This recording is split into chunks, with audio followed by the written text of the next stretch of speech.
আপনাদের একটি কথা স্মরণ করে দিতে চাই, দীর্ঘ 17 বছর আপনারা যেভাবে পূজা মণ্ডপ পরিচালনা করতে পারেন নাই, আমার বিশ্বাস গত বছর আর এই বছর সর্বোচ্চ মনে আনন্দ নিয়ে পুজো উদযাপন করছেন এবং সামনে আপনারা আপনাদের ভিতরে কোনো ভয় ভীতি কাজ করবে না। আমরা আপনাদের আশ্বাস করতে পারি, আপনাদের যদি কোনো সমস্যা হয় তাহলে আমাদের জানাবেন, তাৎক্ষণিক আমরা ব্যবস্থা নেব। আমাদের নেতা জননেতা অ্যাডভোকেট সাইফুল ইসলাম টিপু ভাই আমাদেরকে বলেছে, যদি কোনো হিন্দু সম্প্রদায়ের প্রতি কেউ কোনো অবিচার চালায় তোমরা তার বিরুদ্ধে তাৎক্ষণিক ব্যবস্থা নেবে। আমরা তাই বলতে চাই, আপনারা কোনো ভয় ভীতি করবেন না, আপনাদের মতো আপনারা জীবনযাপন করবেন। কোনো সমস্যা হলে আমাদেরকে জানাবেন, তারপরে দেখবেন আমরা কি করতে পারি।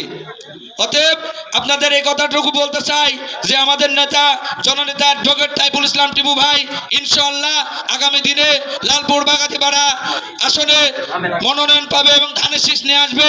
আপনারা আমাদের নেতার পাশে থাকবেন এবং কাজ করবেন।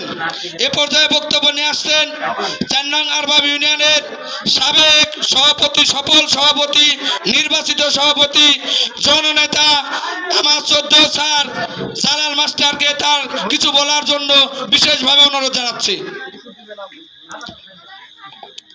বিসমিল্লাহির রহমানির রহিম। আজকের বোয়ালিপাড়া দুর্গাপূজা উদযাপন মণ্ডপে আমরা অনেক সমস্যার পরেও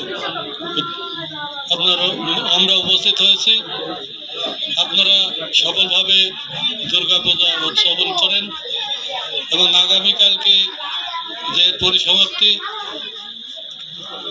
এর জন্যে আমরা আপনাদের সাফল্য কামনা করি। কয়েকদিন আগে আমাদের প্রিয় নেতা অ্যাডভোকেট সাইফুল ইসলাম তার নিজ বাড়িতে আপনাদের প্রতিটা লালপুর থানার প্রতিটা পূজা মণ্ডপের সভাপতি সেক্রেটারিকে তার বাসায় ডেকে আপনাদের সঙ্গে কথা বলেছেন। যদি আপনাদের কোনো শুধু পূজা উদযাপন সময় নয়, যে কোনো সময়ে কোনো সমস্যা হলে তার দরজা সব সময় খোলা আছে। আপনারা তার সাথে সরাসরি দেখা করতে পারবেন। তার সঙ্গে দেখা করার জন্য কোনো লোক ধরা লাগবে না। যদি মনে করেন আপনারা আমাদের কাছে বলবেন, আমরা আপনাদের সঙ্গে আলোচনা করে যে কোনো সমস্যার সমাধান করবো ইনশাল্লাহ। পরিশেষে আপনাদের পূজা সাফল্য কামনা করে আমি শেষ করছি। সবাইকে ধন্যবাদ এবং শারদীয় শুভেচ্ছা। আসসালামু আলাইকুম।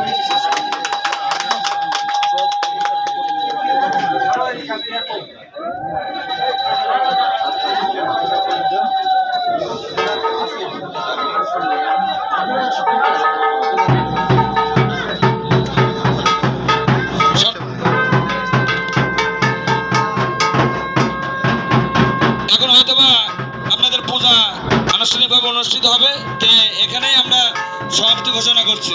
আসসালামু আলাইকুম।